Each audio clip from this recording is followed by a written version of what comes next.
সবাইকে স্বাগতম smart fuel distribution monitoring সিস্টেমের ভিডিও টিউটোরিয়ালে। এই ভিডিওতে আমরা দেখব কিভাবে এই সিস্টেমটি ব্যবহার করতে হয়।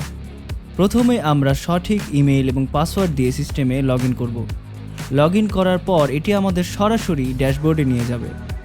ড্যাশবোর্ডে আমরা সব গুরুত্বপূর্ণ তথ্য এক পৃষ্ঠায় দেখতে পারি। এখানে একটি সেকশন রয়েছে কারেন্টলি ড্রাইভিং নামে। এখানে চলমান যানবাহনগুলো দেখা যাবে। আপনি চাইলে ট্র্যাক বাটনে ক্লিক করে সেগুলো সরাসরি ট্র্যাক করতে পারবেন। এর পাশাপাশি আমরা waiting depot, idol state, over speeding ইত্যাদি দেখতে পারি। টোটাল রেজিস্টার্ড ভেহিকেল বাটনে ক্লিক করলে আপনি সকল নিবন্ধিত গাড়ির তালিকা পেয়ে যাবেন। ড্যাশবোর্ডের ডান দিকে একটি মানচিত্র রয়েছে, সেখানে আপনি যে কোনো গাড়ির তথ্য খুঁজে বের করতে পারবেন খুবই সহজেই এবং চাইলেই সহজেই ট্র্যাক করতে পারবেন। এই ভিডিওতে আমরা স্মার্ট ফুয়েল ডিস্ট্রিবিউশন মনিটরিং সিস্টেমের বিভিন্ন বৈশিষ্ট্য সম্পর্কে শিখেছি। পরবর্তী ভিডিওতে আমরা মানচিত্র সম্পর্কে আরও জানব।